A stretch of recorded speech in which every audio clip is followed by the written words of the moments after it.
al niño en el vientre materno, también el exceso de tabaco, el alcohol, las drogas. Esto va generando daños en la conformación del niño y muchas veces afectan de manera directa a estas partes del cerebro que hablábamos, a esto de la corteza prefrontal, al cerebro H, ¿bien? Entonces, vamos a ver que esto va afectando antes de que el niño nazca, ¿sí? Que es uno de los casos que vamos a ver más adelante. Luego vamos a ver, están ordenados, primero ocurren estos factores perinatales y luego van a ocurrir los traumas de apego. ¿Qué es en sí un trauma de apego? Vamos a ver que el niño nace y tiene que tener un acompañamiento materno, contactos, calor de la madre o de las figuras que estén cuidándolo, de los tutores, no necesariamente tiene que ser con la madre. Pero sí se ha demostrado desde la pediatría la importancia del contacto con el niño y la afirmación de la autoestima, el afecto, la comunicación con él. Y eso nos va a llevar a puntos como, la negligencia, ¿sí? La evitación con el contacto del niño,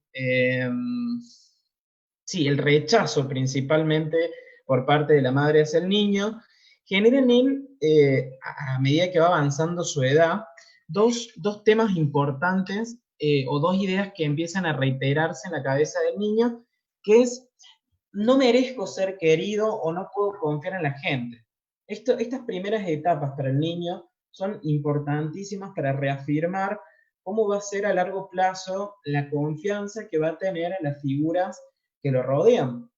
Entonces, los cuidados negligentes, el abandono, la evitación del contacto con el niño, el rechazo de la madre hacia el niño, vamos a ver que van ya conformando desde esa psiquis que, si bien luego no va a tener recuerdos directos, pero sí van a quedar estas impresiones en su psiquis, van generando esto, ¿no? La falta de confianza en la sociedad, el rechazo, la evitación, el alejarse, el no poder generar vínculos de confianza, y en sí también no poder sentirse objetos de amor, no poder sentir afecto. ¿Bien? En cuanto a la impulsividad, quería también detenerme un ratito, porque ya lo había nombrado en lo que es explicaciones desde la criminología. Acá desde la psicología vamos a ver que la impulsividad la vamos a poder ver en cuatro cosas primordialmente. Por un lado, las regiones orbitales, ¿sí?, que están por detrás del ojo, y las ventromediales que están, vamos a ver si hay una foto que les había puesto, sí, nada más que yo no la veo porque están en la cama. Bien, en este lugar tenemos parte del cerebro implicadas en la impulsividad y en la inhibición de respuestas agresivas o prepotentes. También tienden a evaluar, luego de una reacción, evaluar si la va a volver a realizar o no, dependiendo del daño que genera el otro. Cuando acá hay daños, cuando acá puede haber también no solamente daño físico, sino también inflamación. Puede haber una serie de factores donde lo que nos vamos a centrar nosotros es que no estén del todo bien. ¿Bien? Eso va a afectar la forma que tiene de reaccionar al medio. Y va a tender a tener respuestas de tipo impulsivas y sobre todo violentas. Pero no solamente esto va a estar implicado en las respuestas impulsivas, sino también vamos a ver, a nivel morfológico, la amígdala, que la van a ver en la imagen de color naranja, se encarga del procesamiento emocional de los estímulos y guiar la conducta hacia respuestas que sean acordes a donde el individuo esté inmerso. Si está en mitad de una pelea, poder reaccionar de manera violenta y defenderse o huir. Ahora, cuando hay daño, cuando hay inflamación, cuando hay alguna malformación, se va a ver un aumento de la impulsividad en el niño, adolescente y adulto. Y en cuanto a los neurotransmisores, vamos a ver que los que más asociados están a las respuestas impulsivas, al consumo de drogas, que después vamos a ver que otro indicador de violencia en niños y en adolescentes, y específicamente en los casos de homicidio, está también directamente asociado a lo que es consumo de alcohol y drogas a temprana edad. Vamos a ver que acá las dos más importantes, o las dos que están relacionadas con estas conductas, son, por un lado, la dopamina, ¿sí? Que acá vamos a ver que cuando tiene carencia, baja el nivel, el estado emocional y la libido, hay abuso de drogas, alcohol, insomnio, puede llegar a Parkinson, hiperactividad. Y por otro lado, vamos a ver a la serotonina, que también cuando existe una carencia de ella, vamos a ver depresión, ansiedad, insomnio, pero también vamos a ver agresividad, impulsividad, abuso de drogas y alcohol, ¿sí? Entonces, vamos viendo que ya no es solamente el cómo se educa al niño, sino, bien, el periodo perinatal y los primeros años de vida con el tema del contacto con la madre, el afecto, la contención, y luego vamos a pasar ya por partes más bien neurológicas que pueden, a ver, si fuera solamente un problema de dopamina o serotonina, vamos a ver que hay fármacos que pueden ayudar a ese equilibrio. Entonces, cada caso se debe evaluar de por qué ocurrió este homicidio o por qué este adolescente o este niño cometió esto, evaluando todo, desde su origen, sus figuras de padre, de madre, su crianza, y luego pasar por el ámbito de las tomografías, verificar cómo está ese cerebro, si hay algún daño, entender qué fue lo que ocurrió que llevó a que se desencadenen hechos como los que vamos a hablar hoy. Por otro lado, otro factor desencadenante, siguiendo de manera cronológica, tenemos diferentes estilos de crianza. Se ha demostrado que tanto el estilo autoritario como el negligente pueden generar conductas de naturalización en el niño, donde naturaliza la violencia como forma de relacionarse, la impulsividad, trata de imitar conductas de sus padres, ¿sí? Como les digo, si tienen para ir anotando todo, anótenlo porque vamos a ver en cada caso qué serie de factores se vieron en ese niño, ¿bien? Porque van a encontrar niños que vienen de padres autoritarios, hipertradicionalistas, religiosos, donde no existía la posibilidad de que este niño fuera así, y bueno, luego termina matando a 15 compañeros. ¿Bien? Entonces, vamos a ir viendo cada uno de las posibles explicaciones y qué ocurrió en cada uno de los casos que vamos a ir viendo. Pero bueno, dentro de estos vamos a ver que los dos más deficientes o los que más generan estas conductas son el estilo autoritario y el estilo negligente. Por otro lado, familias disfuncionales y sobre todo violentas, donde el niño adopta, sobre todo, denme un segundo,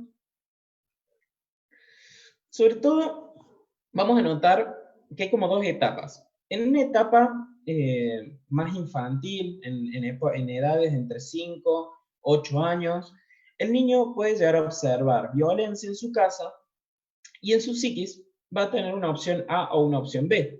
Va a buscar identificarse con el agresor o con la víctima. Entonces, si se identifica con el agresor, va a tender luego a relacionarse con el medio desde la violencia.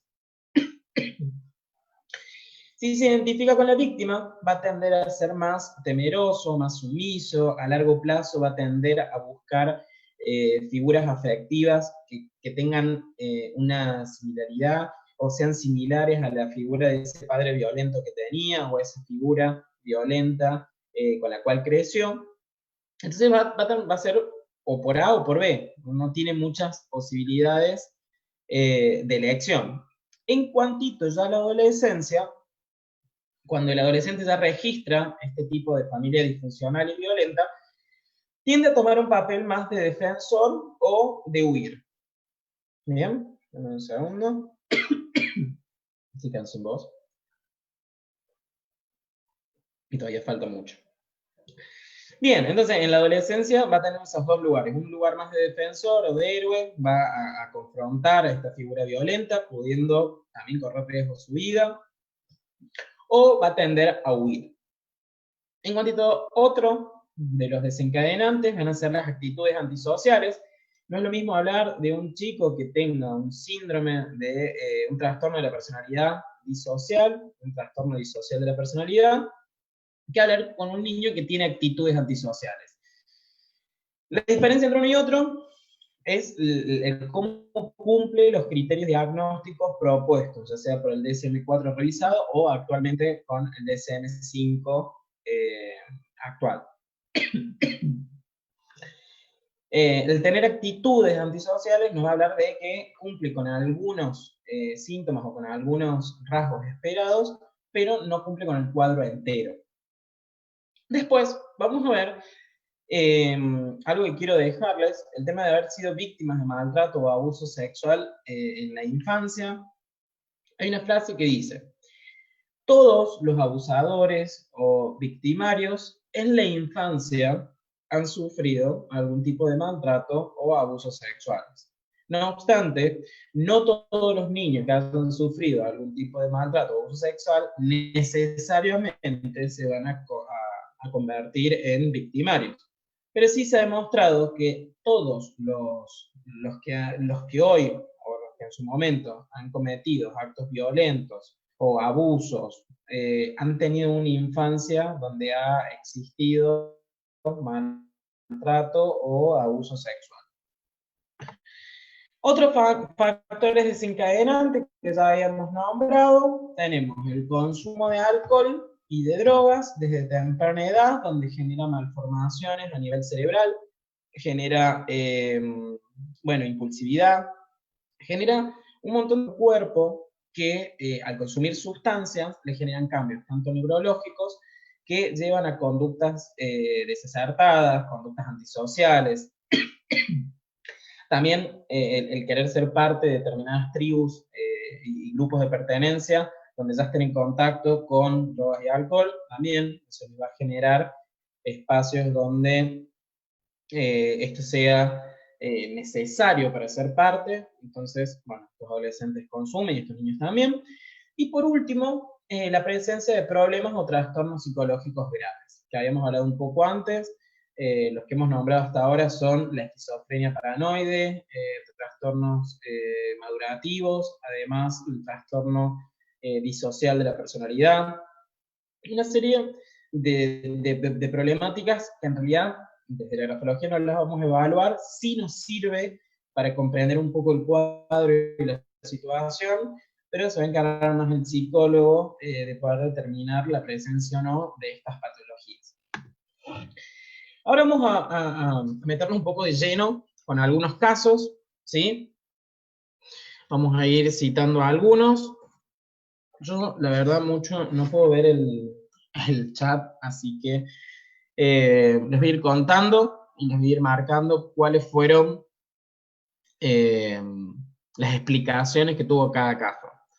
Por un lado tenemos a estas chicas, Iria y Raquel, se las considera las brujas de San Fernando, la edad de 16 y 17 años cuando cometieron el crimen, mataron a una compañera, ¿sí?, llamada Clara García, 32 puñaladas, golpearon su cabeza y luego la degollaron. La pregunta es, ¿por qué? Cuando se los preguntaron a ellas, nosotros tenemos otras respuestas, pero cuando se les preguntaron a ellas, su respuesta fue que querían saber qué se sentía matar. Solamente eso.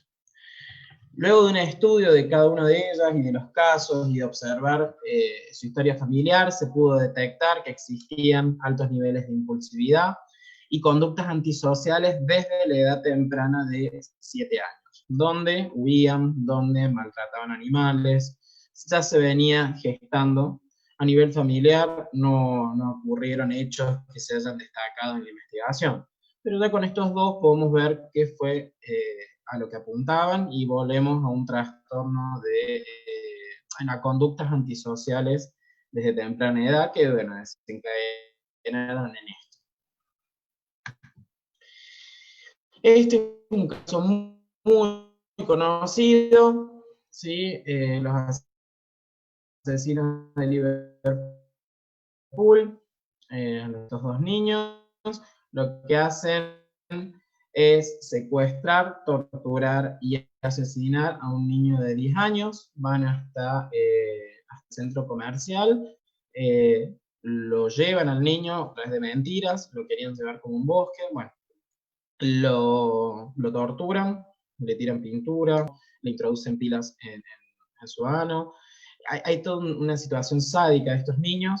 Y luego, cuando empieza a estudiarse este caso, se verifica que también desde los 8 años cometían robos, tenían conductas antisociales, se escapaban de su casa, eran impulsivos, que eso también en la escena del crimen se pudo observar, toda esta impulsividad que tenían y el sadismo que ambos manejaban. Lo golpearon, lo patearon, lo golpearon con ladrillos, bien, y lo dejaron en las vías del tren para que el tren le ocultara todo lo que había ocurrido. Bien. Acá ya estamos viendo un conjunto, esto fue determinado por psiquiatras, se tenían ambos con una formación de tipo, un trastorno disocial de la personalidad, además con altos niveles de impulsividad. Tenemos a Eric Harris y Dylan Campbell. Ambos, uno de 18 y otro de 17 años, mataron a 13 personas y además igual se suicidaron en el hecho que cometieron. Dejaron heridos, 24 heridos, esto fue en Estados Unidos en 1999. Dejaron 15 muertos, que en realidad fueron 14, porque a ellos también se suicidaron, y ellos murieron en la escena, perdón, y quedaron 24 heridos.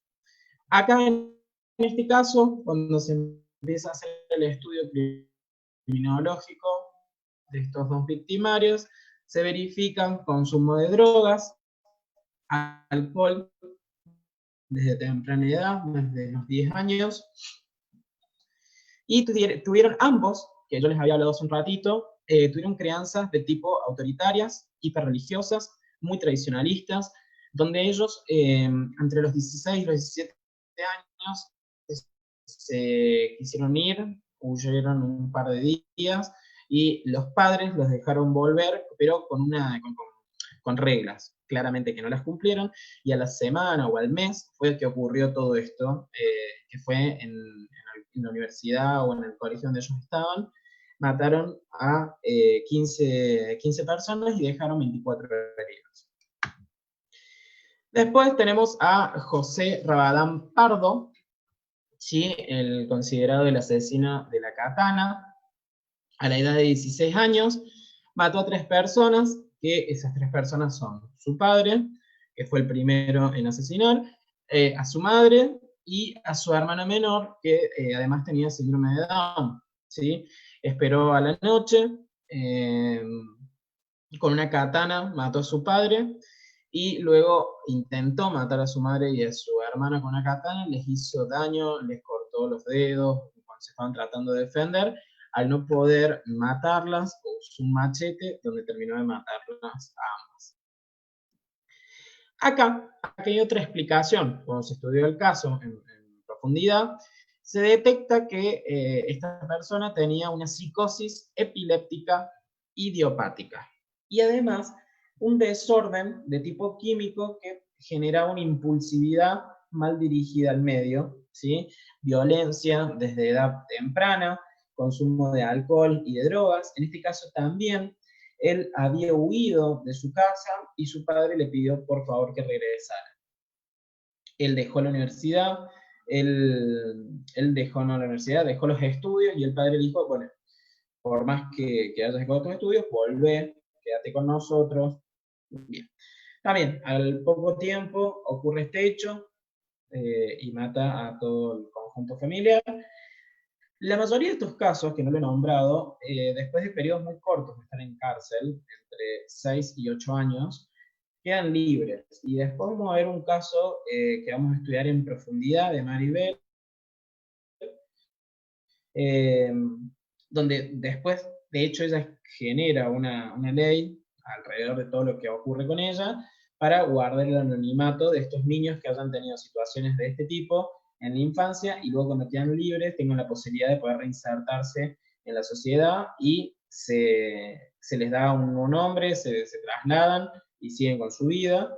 Pero bueno, en la mayoría de los casos, por un periodo muy corto de tiempo, están en la cárcel por ser menores, dependiendo también qué estado. Porque, por ejemplo, en Estados Unidos hubo una serie de niños asesinos que fueron sentenciados o a perpetua o, en un caso terrible, a un niño también se le dio pena de muerte. Entonces también depende el país, depende qué parte del país, depende de las leyes de cada país, cómo se trata a posterior estos casos, ¿no? Bien, vamos con Rafael García Fernández, el Rafita, 14 años. Bien, este buen señor comete asesinato de una niña, luego no lo hizo solo, ¿sí? Lo hizo con otros amigos, eran 4, pero principalmente él fue el que la mató.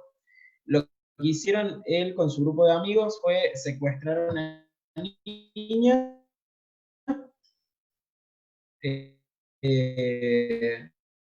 me acuerdo, de 10 años creo, y como no moría, la atropellaron 15 veces y luego la volvieron a quemar hasta que falleció.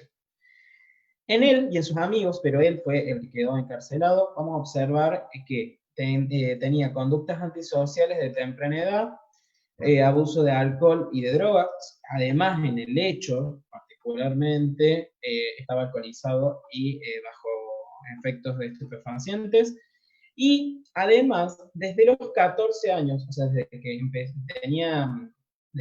que cumplió los 14 años, ya había tenido otros problemas con la ley, que era por agresiones sexuales, por violencia en la vía pública, por vandalismo, y además era extremadamente hostil con todo lo que eran mujeres, particularmente. Después, cuando se empieza a estudiar el caso en profundidad, también se verifica un daño en la corteza prefrontal. Vamos con otro caso también conocido, ¿sí? Para ya terminar con los casos generales. Bien, estaba leyendo justo un mensaje, después creo que vamos a tener un tiempito para contestar todas las preguntas. Bien, Perdón, ¿sí? cuando tú gustes, amigos, si quieres podemos leer las preguntas o al final, como tú nos digas. Hagamos una cosa, mira, me faltan 2 diapositivas antes de empezar con la parte grafológica. Si querés ahí cortamos, hacemos una serie de preguntas y seguimos con la parte gráfica. Perfecto. Dale. Vamos a terminar entonces con estos últimos 2 casos. Eric M. Smith fue declarado culpable del asesinato de Derek Robbie, un niño de 4 años a quien asesinó el 2 de agosto.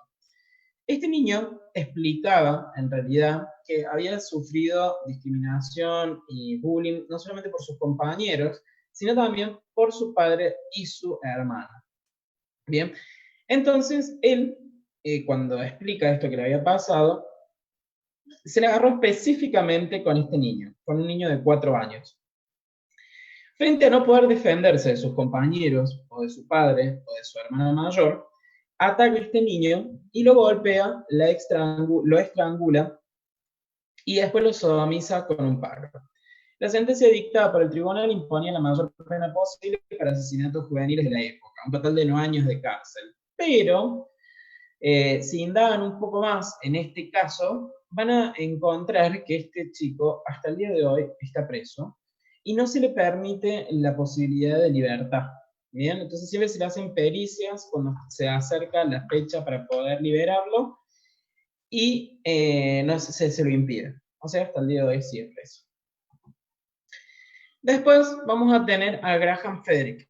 ¿Sí? Este niño particularmente también con conductas antisociales, le encantaban el tema de asesinos en serie desde muy temprana edad y además eligió él decía, bueno, los villanos todos tienen como una arma particular, él elegía el veneno como forma de torturar, porque principalmente no buscaba matar, pero con una persona que sí quiso matar fue su madrastra y la mata por medio del veneno. Pero tanto familiares y conocidos de él eran víctimas de sus pruebas de veneno, de ver cómo afectaban, tendía a ver cómo al otro le afectaban estos químicos que él armaba, estos líquidos que armaba, para ir midiendo, para que cuando quisiera matar a alguien, saber qué cantidades o qué formas va a tener para poder asesinarlos.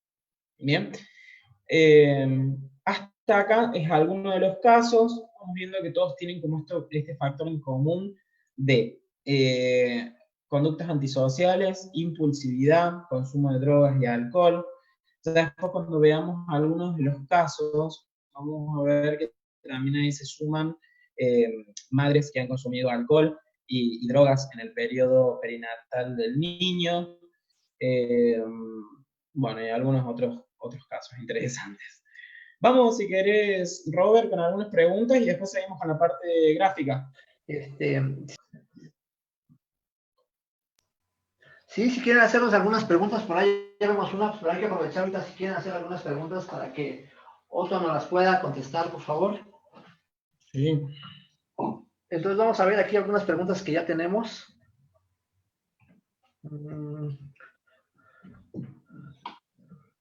Dice, de acuerdo a la historia previa a los hechos delictivos, no se puede tratar si tenía signos de conductas antisociales. Sí, en realidad eso es lo primero que tendemos a pensar todos. El tema es que tanto hay unos padres que o no lo registran o no quieren hacer contacto con eso o lo justifican, y cuando ocurre un hecho de extrema gravedad es cuando quieren empezar a poner límites o poder frenar esas situaciones. Pero generalmente ya el niño naturalizó esa forma de cómo se va a relacionar y las herramientas que tiene, y después cambiarla es muy difícil. Por eso también hablamos, y lo destaco esto, de trastorno disocial y trastorno antisocial de la personalidad.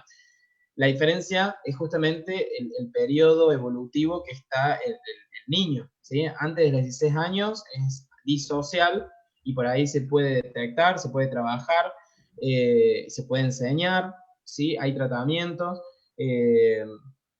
sí. Y después, ya después de los 16 años, cuando esa estructura personal ya queda conformada, es muy difícil y de hecho nulo el curar la psicopatía o curar el trastorno antisocial de la personalidad. Ok, gracias Otto.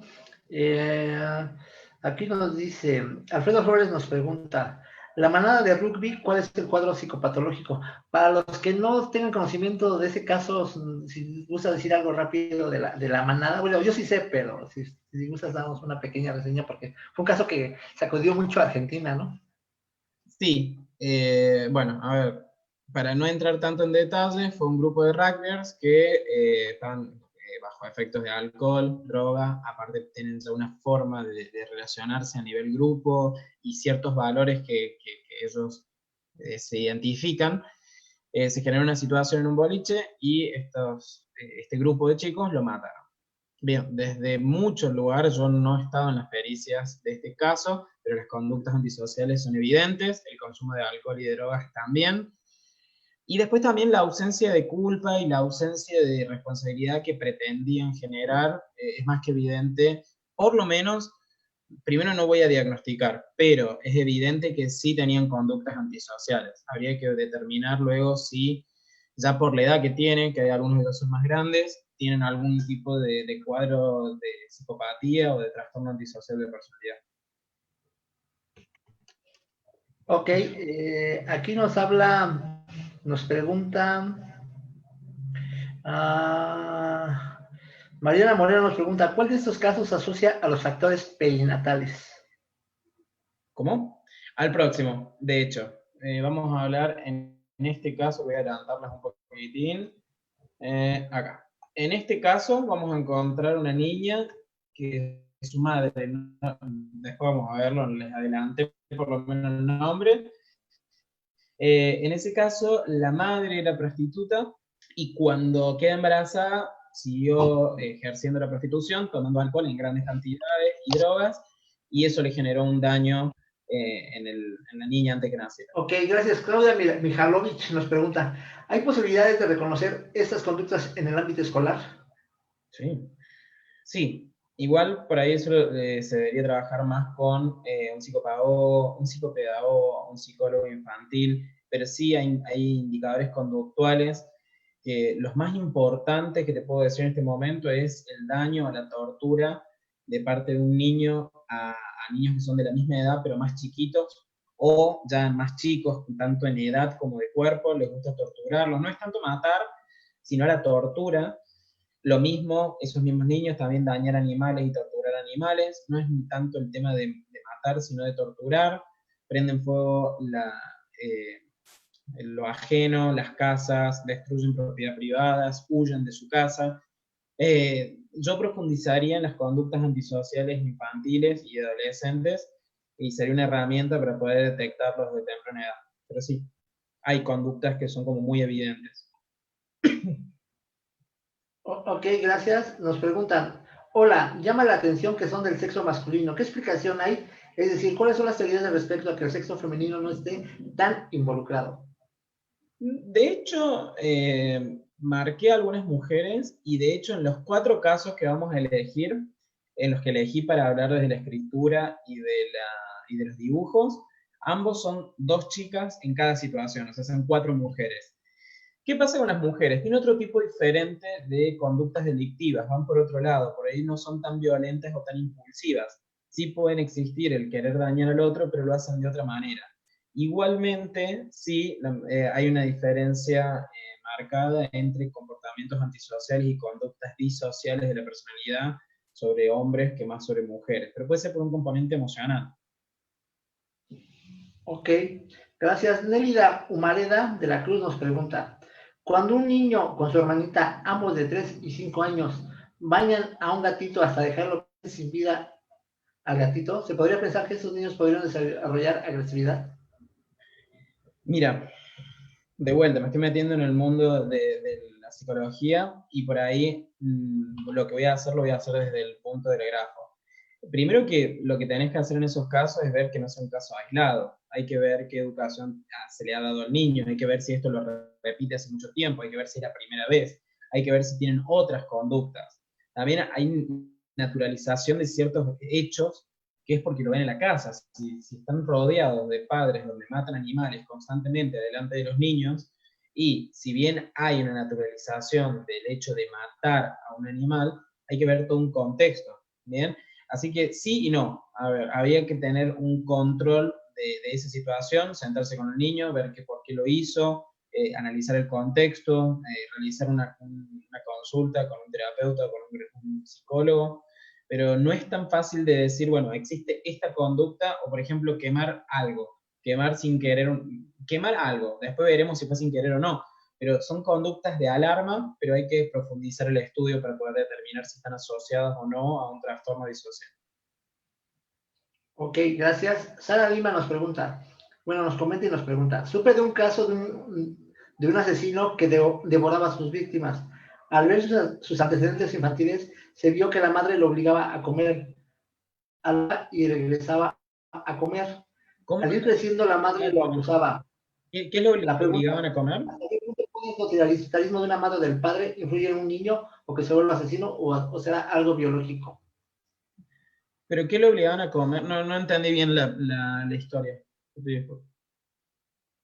Así que lo obligaba a comer hasta que vomitara. Bueno, ahí lo que estamos viendo entra dentro del grupo de los maltratos. ¿Sí? Existe un maltrato hacia el niño en estas conductas de tipo de alimentación, donde el sujeto ya recibe esa agresión por parte de la familia, pero de vuelta, hay que ver cómo maneja el niño toda esa situación, hay que ver qué desencadena eso, hay que ver qué otras conductas tiene, en qué periodo los tiene, ver si se puede modificar esa conducta en caso que no estemos hablando de un cuadro de trastorno disocial, pero todo esto queda en manos del acompañamiento tanto familiar como de psicólogos.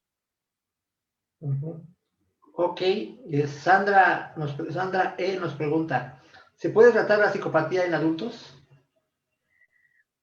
Yo te diría que no, pero sabemos, no, ya no lo digo yo, sino que muchas investigaciones lo que indican es que en realidad no se pueden curar, no se pueden modificar esas conductas, sí pueden quedar en estados de latencia donde no haga un acto o no esté matando gente todos los días, pero en realidad la estructura psicopática no se puede curar. Ok, gracias. Y creo que ese es la siguiente tema. Javier Martínez nos pregunta, ¿qué características fundamentales tiene la escritura de un niño con tendencias de asesino? Ok. Bueno, ahora sí, vamos a ver el conjunto. No vamos a hablar específicamente de uno o dos, sino que vamos a hablar de un conjunto gráfico que pueden desencadenar y que después, cuando veamos todas estas escrituras de estos 4 casos, vamos a ir detectando qué hay en cada una de ellas. Pero sí es un conjunto escritural. Vamos a empezar con esta parte. Antes que nada, primero, antes, eh, esta parte de conductas negativas en la escritura son, que hasta les pongo en qué página fueron la mayor cantidad de rasgos y de explicaciones si quieren profundizar. Esta foto particularmente la elegí porque María del Carmen del Laje tenía en su mano la primera edición con la cual yo estudié. Hoy, después de años, cuando ella hizo una nueva edición, yo tengo la que está del otro lado. Pero desde que yo inicié en la grafología lo he hecho con este material y es extremadamente recomendable por si alguien quiere iniciarse. No tiene que ver con específicamente niños asesinos, porque en realidad yo tomo solamente los rasgos asociados a estos casos. Pero el libro apunta a un análisis profundo de la escritura y del dibujo infantil. Y quería destacarlo, más todavía que hemos estado en contacto y agradecerle el apoyo que me ha dado y ver cómo su material se puede meter en otras áreas como lo es la grafología forense criminológica. Así que mi respeto a la maestra María del Carmen Laje. Además ha estado recientemente disertando en este espacio, así que bueno, quería destacar que la mayor parte de mi trabajo se ha basado en su texto y en su libro. Vamos a empezar, primero que nada, vamos a ver cuáles son los signos de anormalidad en la escritura o aquellos signos que me va a decir, este niño puede estar pasando por una situación compleja, hay que prestarle atención, hay que ver qué dice, hay que escucharlo. Dentro de ellos vamos a tener las palabras con cortes o letras de trazado en forma incoherente, tiene esa primera impresión de cómo fluye el trazado, o palabras extremadamente unidas, ¿sí? También otra cosa muy importante son los espaciamientos excesivamente irregulares, palabras, letras y líneas que de pronto están unidas, de palabras, letras y líneas que de pronto están muy espaciadas. En un mismo párrafo podemos detectar algunas palabras concentradas y algunas letras espaciadas y entre líneas espaciado. Vamos a ver una inconstancia muy marcada en el espaciamiento. Cruces de ejes, zona inferior hacia zona superior y zona superior a zona inferior de los renglones, que hay, bueno, cuando veamos las muestras vamos a ver que eso está en casi todos. Superposición en zona media, hay un error de tipeo en zona media. Vamos a ver que las letras se van solapando, unas se van juxtaponiendo unas sobre otras, va a existir juxtaposiciones en la zona media, esto generalmente ocurre en la letra imprenta. También va a ser muy concentrada, ¿sí? Vamos a tener partes del escrito, como ya habíamos dicho antes, que hay como espaciamientos que son irregulares, va a haber zonas específicamente muy concentradas, va a haber trazos truncos, ¿sí? Hacia la derecha, y también pues, podemos encontrarlo hacia la izquierda, la presencia de los dos o uno de ellos. Por otro lado, vamos a ver abundancia de rasgos que no son necesarios en el modelo de escritura que el niño haya aprendido. Retoques y tachaduras, esto lo vamos a encontrar mucho, nos va a indicar confusión, rechazos. Escrituras cegadas, vamos a ver que lugares donde deberían estar limpios están llenos de tinta, pueden ser óvalos, ampas, jambas, mayúsculas. Vamos a ver que el trazado se vuelve como pastoso, ¿sí? Vamos a tener adornos vulgares, omisiones de letras o palabras, trazos vacilantes, ¿sí? Que no están bien asentados. Vamos a ver una impresión del escrito no solamente improlijo, sino sucio, ¿sí? Nos va a indicar que esa energía vital del niño o del adolescente no está fluyendo, ¿sí? No está funcionando de manera correcta. Después de verificar la presencia o no de esos indicadores, denme un segundo, después de verificar esa primero que nada, antes de ir directamente a esto, siempre se hace un análisis general donde se va a poder observar la personalidad del niño al margen de la situación que se esté analizando. Y luego sí vamos a los indicadores de conflicto y ya después sí vamos buscando determinados indicadores. Por ejemplo, lo que vamos a verificar son los indicadores de agresividad, que veíamos que es algo que se va repitiendo en todos los casos que fuimos analizando y los que después vamos a ver en profundidad. Vamos a ver presencia de escritura lanzada en estos niños y adolescentes, una velocidad precipitada, irregularidad, sobre todo en el género inclinación, dirección y forma. Vamos a notar ángulos, tanto en zona superior, en la zona izquierda, en la zona derecha, rasgos puntiagudos, ¿sí? Ya sea en los barrados, en los trazos finales, oscilaciones a lo largo de la línea, una presión pastosa, ¿sí? Muy marcada, las pastosidades, y la presión, sobre todo vertical, ya sea en ambas o en jambas, va a ser muy marcada. En cuanto a los indicadores claves de excitabilidad, vamos a tener las letras deformadas, irregularidad en el tamaño, la dirección y la inclinación, y sobre todo una escritura muy oscilante, ¿sí? Muy inestable, que eso lo vamos a ver en todos los casos que van a seguir después de esta parte. María del Carmen Laje, en uno de sus capítulos, habla que muchas veces la agresividad es derivada de inmadurez, pero una inmadurez producto de un mal acompañamiento por parte de las figuras de confianza del niño, donde lleva a que naturalice algunos actos que considera normales o como forma de relacionarse con el medio y no lo son. Entonces genera una agresividad producto de una inmadurez en el niño.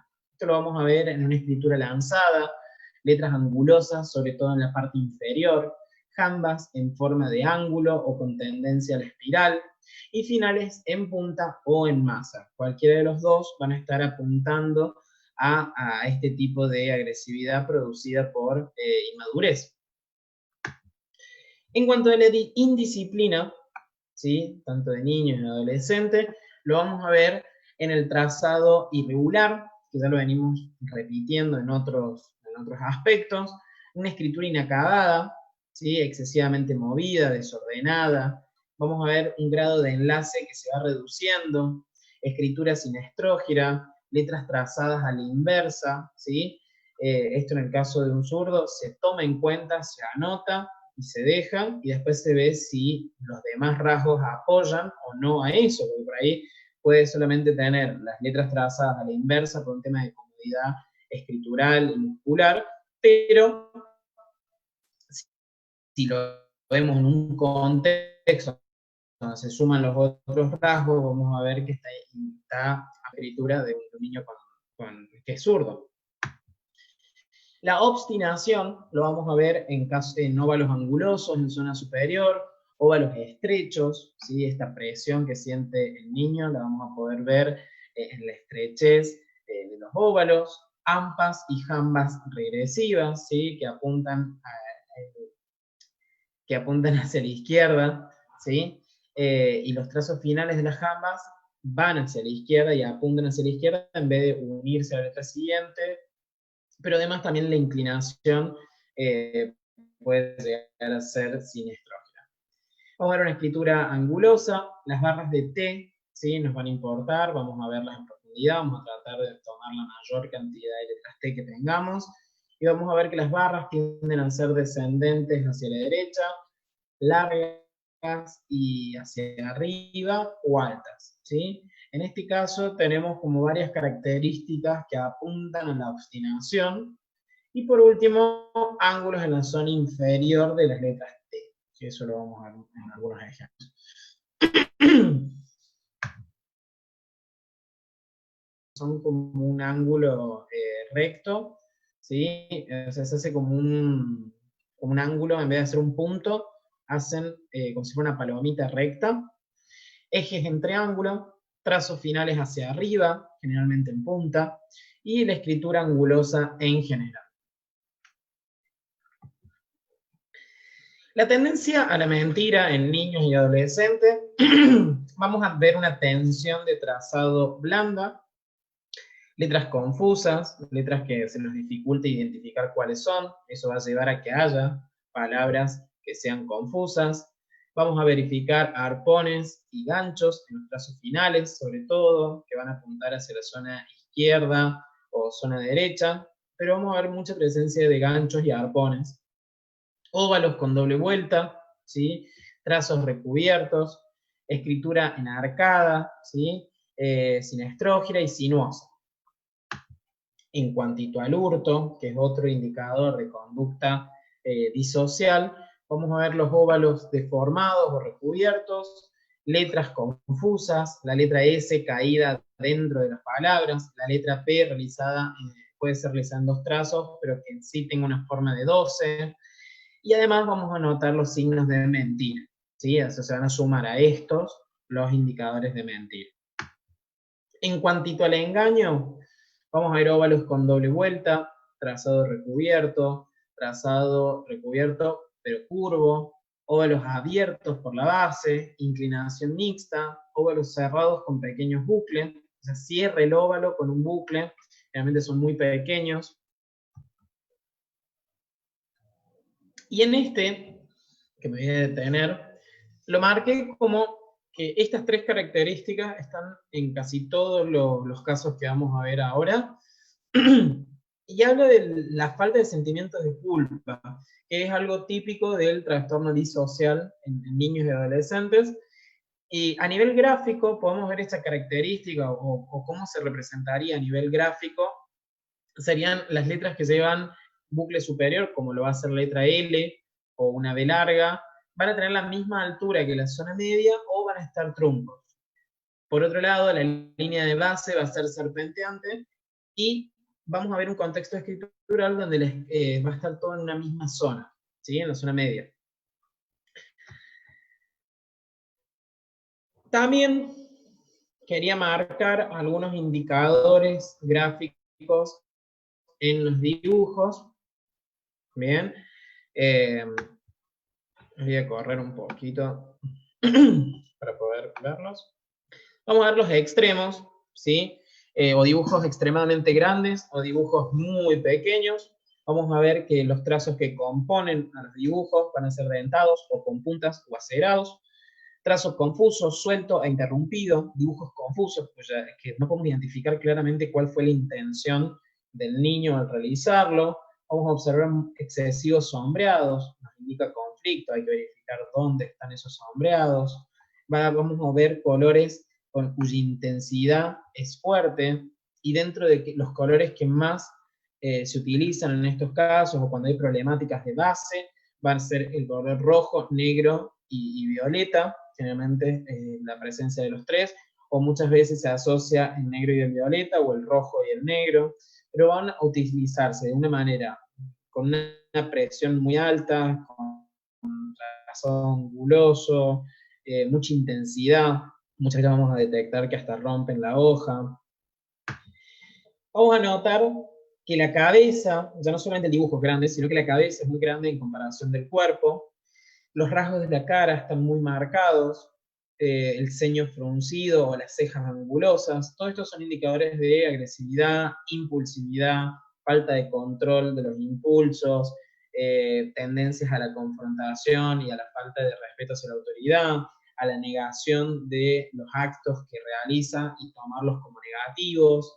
Por ejemplo, la misión de ojos, o que se omitan los ojos o que sean muy grandes. Mientras que uno me habla de la negación de lo negativo, o de la negación de aquellas cosas que el niño y el adolescente no las quiere registrar, el que cuando son muy grandes, al revés, nos va a hablar que está constantemente a la defensiva o observando qué pasa a su alrededor, si los descubren, si no lo descubren, qué pasa con los vínculos alrededor de él, ya sean sus padres, sus compañeros, trata de interpretar si los quieren atacar o no. Los ojos en blanco o como puntos están más asociados a la omisión, a esto, a la negación de la realidad, a la negación de lo que le moleste, a la negación de lo que está ocultando. También el hecho de que sean muy marcados, mucha energía puesta en el yo social y en cómo la gente los vea, tratan de que los otros, no tanto los pares, pero sí los adultos los vean como chicos bien o chicos que no serían malos o que no cometerían un acto delictivo. Con los pares, sí, por ahí pueden tener o la misma postura o una postura más de dominación. Ver los dientes, sobre todo los dientes que son muy angulosos, que ya vamos, dentro de los ejemplos que hay, vamos a ver de este tipo. Las orejas muy grandes, que están asociadas a lo mismo que hablamos de los ojos muy grandes, pero acá es de qué se dice de ellos, las críticas, son niños que cuando se les marca algún defecto o alguna situación que no les ha gustado, tienden a agredir, están en una posición desafiante, no aceptan las críticas. Omitir o exagerar las manos, siempre viendo los extremos, ¿no? El omitir las manos y exagerar las manos nos habla de una incomodidad de aquellas actividades o cosas que realiza con la mano. O querer ocultar aquello que realiza con las manos. Los puños cerrados o en garra, el paralelo directo por ahí que podemos hacer con la escritura, el puño cerrado está más asociado a la masa y la garra está más asociada a las puntas, ¿sí? Que tienen que ver con una agresión más primaria, los puños cerrados y la masa, y una agresión más de tipo secundaria, lo que son las puntas o las manos en garra. Frente a la tarea de tener que dibujar un dibujo de figura humana, hacen figuras grotescas o de monstruos, vamos a notar muchas desproporciones, tanto en manos, en brazos, en piernas, en la cabeza, fragmentaciones y suciedad en el trazo, mucha pastosidad, falta de fluidez en el trazado, que esto también lo habíamos hablado un poco en la escritura, ojos de mirada fija y agresiva, es muy típico de los trastornos disociales de la personalidad, justamente porque el niño está como mirándote, provocando, en el mismo dibujo se plasma esa mirada que tiene en la realidad, de desafío, a ver, decime algo, de violencia. Es una sensación, en los dibujos, cuando lo observas, sentís que el mismo dibujo te está mirando y te está mirando mal. Además de los trazos débiles, vacilantes y entrecortados, que ahí también vamos a ver de qué tipo es el cuadro, como decíamos, no es que todos los que han asesinado venían, de estos niños asesinos, son todos tienen trastorno disocial de personalidad. En otros casos, también se pueden verificar enfermedades de tipo psicológicas o psiquiátricas, se pueden verificar otros indicadores que llevan a que el niño tenga esta conducta. Pero por eso también otro indicador asociado son los trazos débiles, vacilantes y entrecortados. ¿Quieren hacer, Robert, querés hacer alguna pregunta antes de empezar con los casos? ¿O querés que siga con los casos?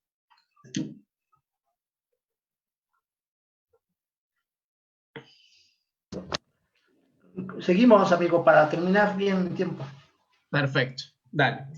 Vamos a empezar con este primer caso que les comentaba, que había una de las chicas que había preguntado qué casos hay de maltrato perinatal que termina desencadenando estas conductas en un adolescente. Vamos con este caso. Mary Bell. La niña de apenas 11 años se había convertido en una asesina en serie por haber matado a 2 menores, de 3 y de 4 años. Respectivamente, la crueldad con la que lo hizo conmocionó a todo el país, pero Mary Bell no mostró arrepentimiento durante el juicio. La menor secuestró, mató y mutiló a 2 niños de 3 y 4 años en 1968. Según medios locales, sus rasgos eran psicopáticos, pero causados por una vida dura, por lo que se consideró un homicidio involuntario. Estuvo 6 años presa. Les había dicho que hay diferencias entre estos casos femeninos y masculinos. En este caso vamos a ver que el primero, este que estamos viendo, y el último, pasa que se unen 2 niñas, ¿sí? Por motivos diferentes, pero se establece una, una relación de a 2. Del lado izquierdo vamos a verla a Mary Bell, ¿sí? Y del otro lado vamos a ver a Norma. Norma es una amiga de Mary Bell, que también era Norma Bell, pero no eran parientes, sino que habían coincidido en apellido. Se hacen amigas, en el primer caso ella no estuvo, pero en el segundo sí estuvo, la acompañó, si bien no lo realizó, pero antes del segundo caso, entraron a un jardín de infantes, a destrozar el jardín de infantes, y dejaron cartas, dejaron mensajes, destruyeron todo, y lo hicieron juntas. En el juicio, en una primera etapa, ninguna de las dos dijo nada de la otra. A medida que empezaron a aparecer pruebas, a aparecer también psicólogos, empezaron a hacerse las entrevistas. Bueno, Norma empezó a acusar a Mary y Mary a Norma, y luego se demostró, porque encontraron los diarios íntimos de Mary, y ahí tenía información ella que no lo tenía nadie. Un ejemplo de esto es que había unas píldoras que ella le había dado para poder matar al primer niño, y cuando llegó la policía a eso lo ocultaron porque no quería que trascendiera. Pero en su diario íntimo, y no solamente escribió, sino que también hizo un dibujo de cómo le había dado las pastillas a la víctima. Entonces, bueno, cuando ya se tiene esa información, no sé si lo marco después. No, no lo marco. Bien, vamos a hablar un poquito antes de meternos con la parte gráfica. Esta niña, la madre, como ya les había contado, era prostituta, no dejó de consumir alcohol ni drogas durante el embarazo, y cuando nace la niña, al médico le dice, sácame esto de acá, ¿sí? Y la aleja a la niña. Luego de que no quería contacto con la niña, bueno, pasa una serie de días, empieza a alimentarla, se van a su casa. Ahí empieza luego, a los 8 años, ella, como ya les comenté, se dedicaba a la prostitución. A los 8 años vende la virginidad de su hija, ¿sí? A un cliente habitual que ella tenía, le vende la virginidad de su hija. No contenta con eso, luego empezó a hacer la parte de los clientes que ella tenía, la sumaba a la niña, y ella la agarraba, la desnudaba y permitía que esta gente abusara de ella. No contento con todo eso, después también le mezclaba drogas para que cuando ella estuviera desmayada pudieran mantener relaciones sexuales con su cuerpo. Todo esto era su madre, ¿sí? Por eso, entre las cosas, como hablábamos al principio, de cuáles son todas las explicaciones, en este caso tenemos, en el periodo perinatal, consumo de drogas, alcohol, tabaco, nunca frenó el consumo. Por otro lado, la violencia y el estilo de crianza totalmente negligente y violento, fue víctima de maltrato y abuso de tipo físico, de tipo psicológico, de negligencia y de abuso sexual. Con todo esto, con todos los golpes que recibió, la madre tendía a tirarle cosas en la cabeza. Si bien no hay tomografías, me atrevo a sospechar que también haya habido daños, no solamente perinatales en la corteza frontal, sino también a posterior por los maltratos físicos. Todo esto da lugar a una niña que claramente no siente afecto a sus figuras parentales. A todo esto, bien, su padre también no estaba, tenía un padrastro con el cual también lo obligaban a mantener relaciones, que ni siquiera había un vínculo, sino que era un ladrón, ¿sí? También. O sea, todo un contexto de infancia terrible donde generó esto en esta niña. Esta niña directamente no se sentía ni objeto de amor, no confiaba en nadie, no, de hecho, la única que casi confía era en Norma, pero bueno, era algo superficial y para poder cometer otros actos. Después esto se desarma, este vínculo que había entre ambas. No estoy buscando justificar en ningún punto, porque no quiero que suene de esa manera. Solo estoy tratando de explicar qué serie de eventos llevaron a que en la psiquis de esta niña cometiera estos actos. Y nada más. ¿Esto cómo lo vamos a ver en la escritura? Hay un apartado muy interesante en el libro de María del Carmen Laje, donde habla de cómo podemos observar los maltratos y abusos infantiles en dibujos y en escritura, que también están presentes acá. Porque por eso yo también les hice ese comentario para que les quedara. Todo persona que cometa actos de violencia, de maltrato, homicidio, violación, en la infancia han sufrido maltratos y abusos. Ahora, no todos los que hayan sufrido maltrato y abuso en la infancia se van a convertir en esto. ¿Bien? Por eso, los indicadores gráficos que vamos a ver los vamos a tener asociados con conductas agresivas, impulsividad, mentira, hurto, pero además también vamos a observar indicadores de maltrato y abuso infantil.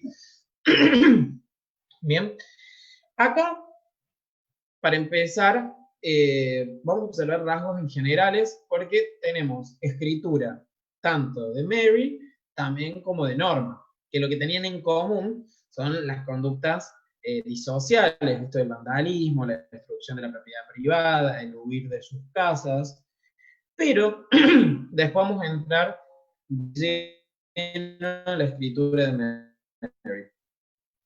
Acá yo había separado, que quería que lo viéramos juntos, dentro de los indicadores de anormalidad en la escritura, quería que viéramos las pastosidades, la inconstancia, la inclinación variable, la dirección variable, la presencia marcada de ángulos. Bueno, a ver, voy a correr un poquito acá, que los estoy viendo a ustedes.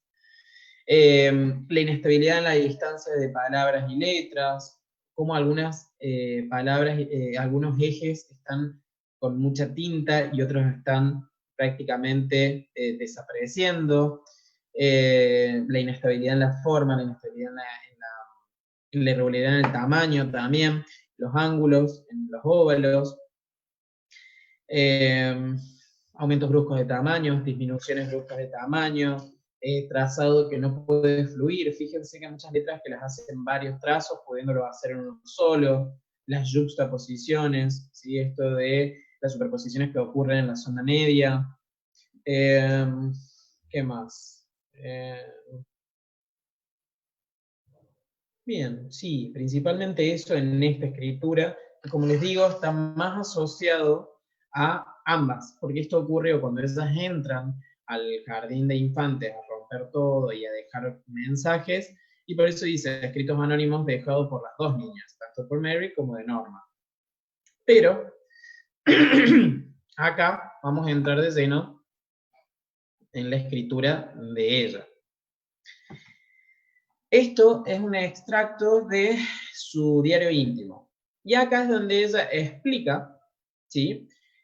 Cómo ella cuenta con lujo de detalles cómo fue que mató a esta primera víctima, donde ella lo hizo sola. Todavía no había aparecido Norma, o todavía Norma no era parte de esto. ¿Sí? Bien, a la izquierda, como les dice acá el texto, a la izquierda hay una página del diario de Mary Bell con un relato sobre un niño encontrado muerto. Al pie del texto, el dibujo de un niño tendido en la misma posición en la que se encontró Martin Brown, su primera víctima. Bueno, arriba está ella, después hay un libro que cuenta esta historia, pero lo importante de esto es que no había trascendido en los medios públicos el tema de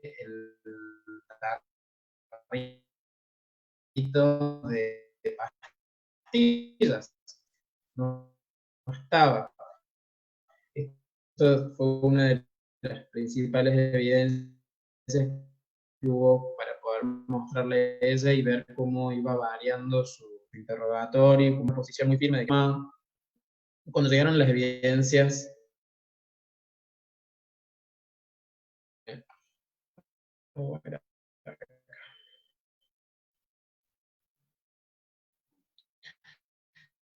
No. Acá. Bien, también había puesto en una pared I murdered so that I may come back. Fíjense, esto sí es de ella, se hicieron pericias caligráficas para determinar si eran o no de Mary Bell, se demostró que sí, ahí vamos a ver los aumentos de tamaño, las disminuciones bruscas de tamaño, la deformación de los gestos gráficos, la inclinación variable, la falta de una línea de base constante, las palabras claves, indicadores de las puntas, los nudos, las barras de T en mayúscula, la inconstancia en la forma, la tendencia al ángulo, pero el ángulo, cuando uno empieza a observar esto, en cualquiera de las dos, no solamente el I murdered so that I maybe come back, sino también el que está al otro lado, el we did murder, ahí ella en el segundo, esto ya es a posterior, que es cuando ya habían matado al segundo niño, y lo mataron, si bien lo mató ella, estaba en la escena Norma. Entonces después escribí en esto. Fíjense en los ángulos en la línea de base, la inclinación variable hacia la izquierda, hacia la derecha, la sinuosidad de las líneas, las distancias inconstantes, las puntas, las oscilaciones. Sí, la inconstancia gráfica en toda su forma, pero la tendencia al ángulo principalmente en zona inferior, y además las superposiciones de trazos que vamos observando, con algunas letras en particular, pero la irregularidad es lo más marcado de estas escrituras.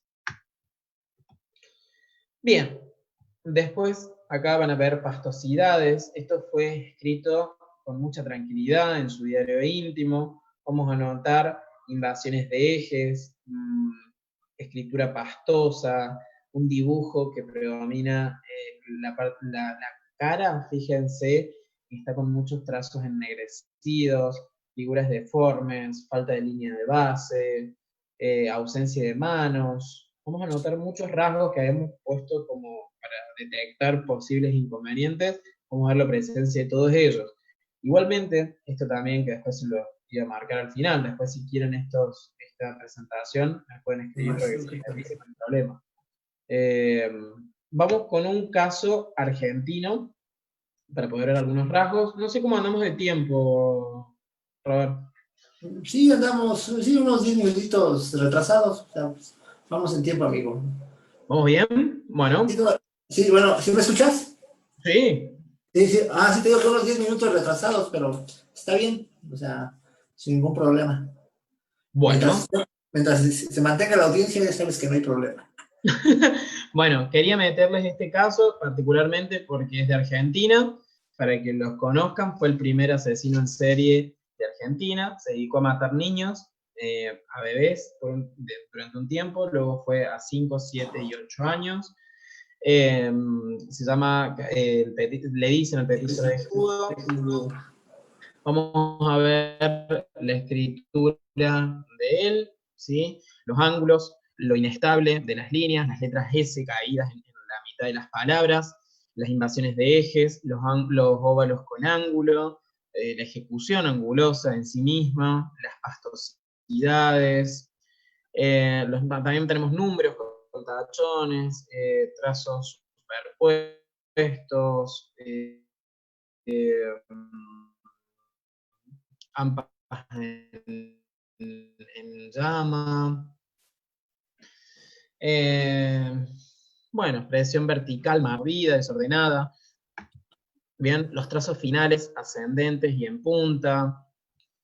Después, esto después, si lo pueden ver en profundidad, la historia de él, también pueden ver una película que se llama El Niño de Barro, para poder conocer un poco más la historia de este asesino en serie argentino, que fue el primero, y después también pueden controlar bien los rasgos grafológicos asociados y tener esa muestra de escritura.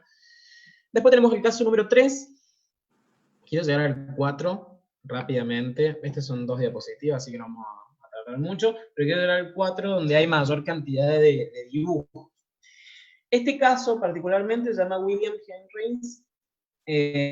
Comenzó a cometer delitos menores a la edad de 13 años, pero 5 años después recurrió al asesinato. O sea, estamos viendo estas conductas antisociales o disociales, en este caso por la edad, desde temprana edad. Después de apuñalar brutalmente a su segunda víctima femenina, escribió un mensaje en la pared con lápiz de labio que decía: por el amor de Dios, atrápenme antes de que mate más, no me puedo controlar.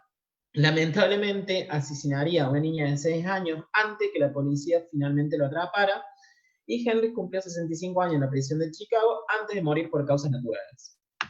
Y vamos no solamente a lo que escribió en la pared, que es lo que está en blanco, sino también a otros escritos que fueron encontrando.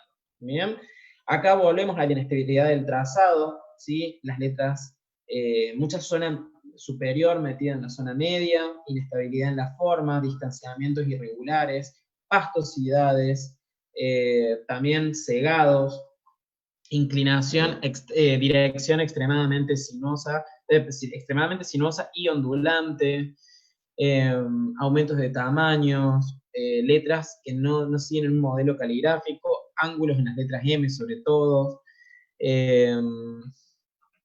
Quiero llegar al último, a ver, el tema. Bueno, algo que no fui marcando, pero para que quede, el tema de la ausencia de culpa.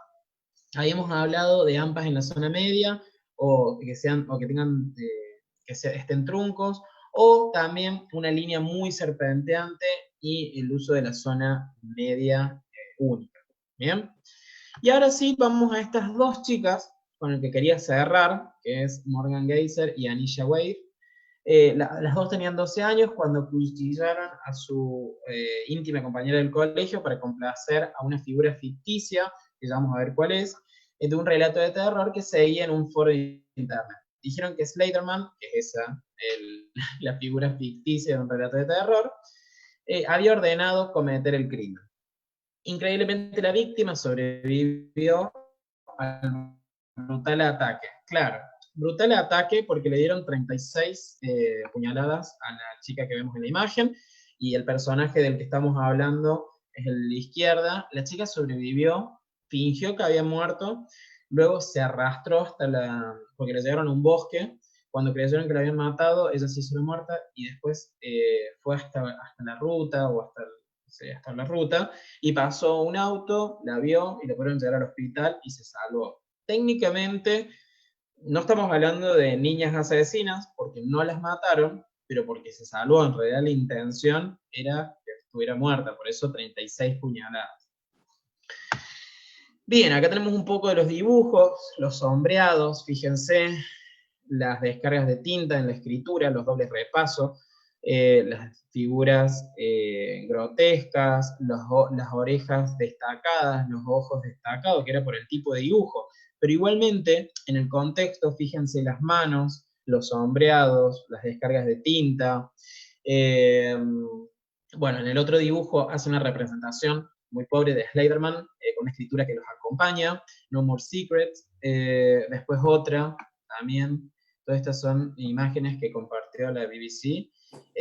También el color negro predominante y el rojo, no sé si lo notan bien, pero van a ver sangre, que no sé si es por la imagen, pero acá hay rojo, rojo, rojo, las manos en punta, mucho ángulo, pastosidades en los trazos, colores muy intensos. El uso del negro, ¿sí? El negro, del gris, los dientes en ángulos que habíamos hablado antes, el pelo, los mechones que armó, también todos en punta, colores muy fuertes, de papel con mucha profundidad, o sea, el uso de colores con mucha profundidad, con forma de zigzag.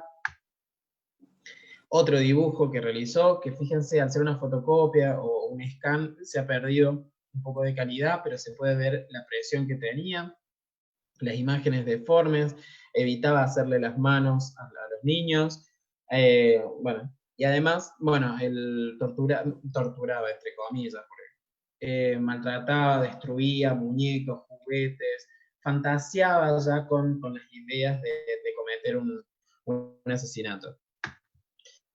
Después, el día anterior a cometer el hecho delictivo, sí, alguien puso en el chat, sí, es el niño de barro, es el del petiso orejudo.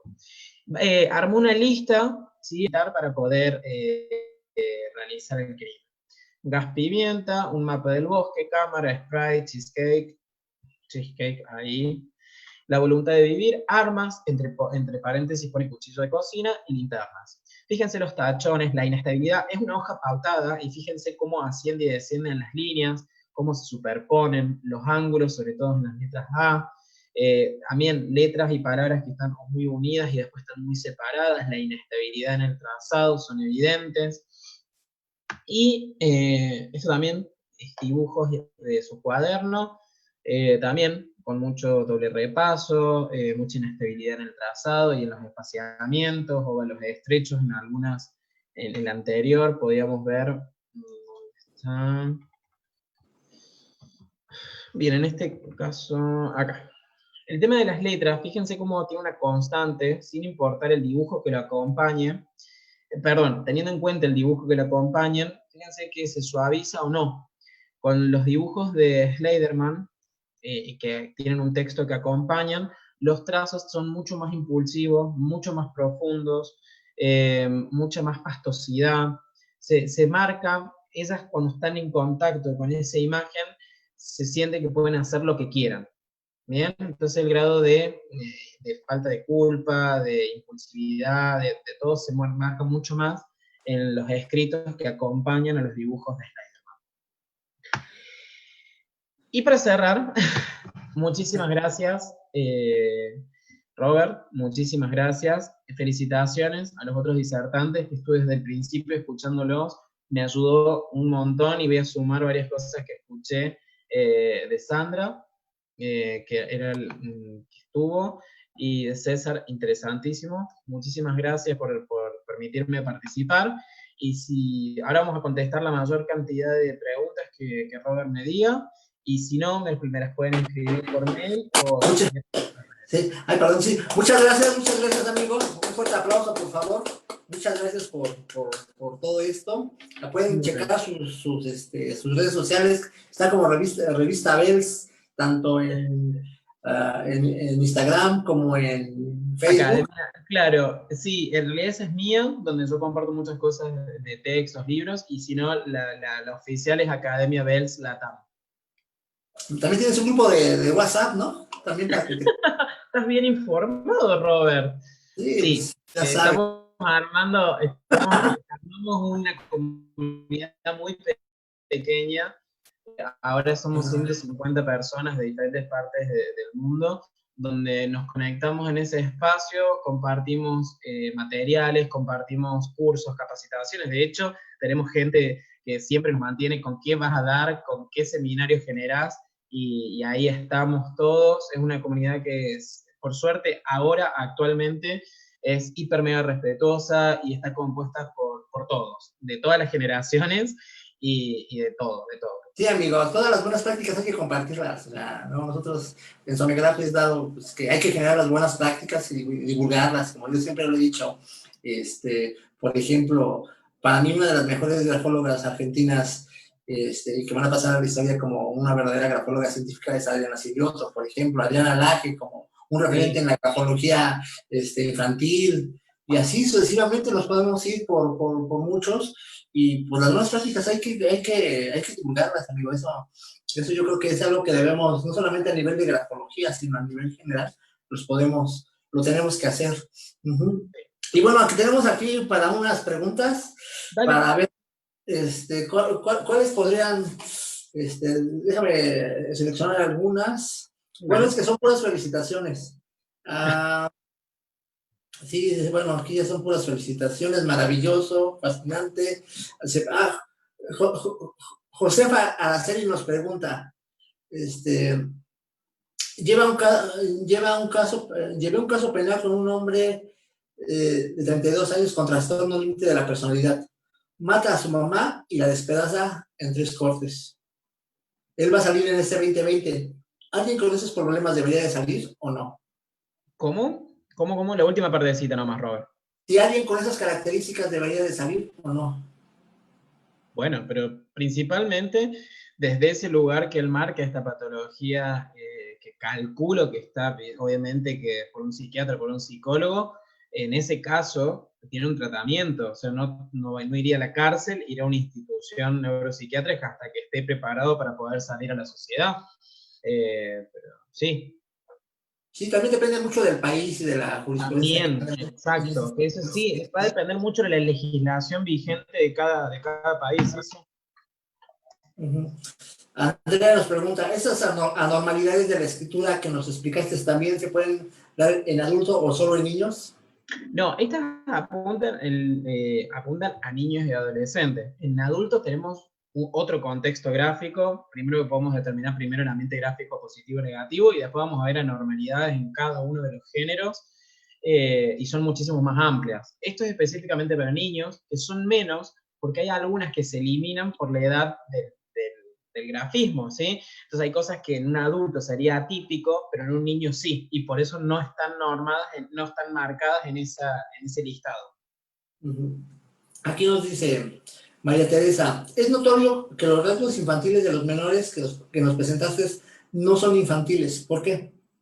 Bueno, justamente esta ausencia de culpa, el estar en contacto con textos, con estar viendo dibujos, estar tanto tiempo en internet, son chicos particularmente que se han desarrollado, fíjense, y sin más lejos de Estados Unidos, ¿no? Acá en Argentina, esa escritura que vieron del petiso orejudo, él ya era un poco más grande, él tenía 15 años, porque él cuando lo ingresan en la cárcel, empieza a hacer talleres de escritura y del secundario y de la primaria porque no lo había hecho. A ver, la característica más desarrollada que tienen es la angulosidad y algunos gestos que son un poco más adultos, pero es producto también de su forma de pensar, el sacar lo emocional, el ser mucho más prácticos. Por eso también vamos a ver letras más imprentas y más adultas, como dice la compañera. Ok, Angie Paola nos comenta, Uh-huh. hay un niño de 13 años que le ha pegado a su mamá en los brazos. Es muy rebelde, son adinerados y echa constantemente a la mamá de su casa, ya que la abuela muerta le dejó toda la herencia a él. Uh-huh. ¿Ese es el caso de un niño psicópata? Mira, con esto, entre comillas, y qué opinión tengo yo, capaz que desde la grafología yo buscaría otras cosas, pero eso lo trataría un psicólogo. Capaz que estamos frente a un caso de niño con el síndrome del emperador, que es Muy muy bien. interesante, que puede ser Ah, eso. No tiene un componente, sí, tiene conductas disociales, pero por ahí va por ese otro lado, y ahí va a venir el diagnóstico por parte de psicólogos, sí, sí. Pero puede ser más para el lado de un trastorno del el síndrome del niño emperador. Por ahí si quieren profundizar en esa lectura. ok, pues bueno, pues muchas gracias. Gracias, un fuerte aplauso, Pablo. Es un gusto, amigo, tenerte por aquí con nosotros, compartiendo con la comunidad Somegrad. Puras felicitaciones y ahí en el chat. Y muchas gracias. El tiempo es cruel y la verdad es que preferimos como que tener a la masa, porque luego nos pasaba que programábamos 4 o 5 ponentes, y ya terminamos 4 y media, y la verdad es de que ya nos quedaban todos. Entonces, por eso, pues, tiempo de la jornada. No, y es comprensible porque pues, tienen que comer, tienen que beber a la familia y demás. Entonces mejor así es más sano. Pero muchas gracias, Pablo. Te mando un fuerte abrazo. Y Un abrazo para todos y agradecidísimo con todos ustedes. Muchas gracias por el espacio y bueno, la grafología nos une. La grafología nos une. Así es. Gracias. Entonces, sí, la verdad es que este es un espacio abierto para todo aquel que de buena voluntad que nos quiera compartir generosamente sus conocimientos. Pueden hacerlos en este espacio. Y la verdad, como ustedes lo ven, se hacen con todo respeto. Tratamos también a veces, y por qué no decirlo, ¿no? A veces hay comentarios negativos en el chat. Es por eso que a veces los cortamos, o la verdad es que inclusive hemos sacado como un par de personas que han tenido como mala onda, pero es que esa no es la dinámica que nosotros queremos, o sea, compartirlo de la mejor manera, y todo se puede dialogar mientras sea en el marco de respeto y demás, ¿no? Y bueno, pues muchas gracias a todos y todas. Les recuerdo bueno, México tiene la fortuna de que la grafología esté reconocida oficialmente. El 4 de diciembre del 2012 salió en el Diario Oficial de la Federación el estándar mexicano de grafología S02.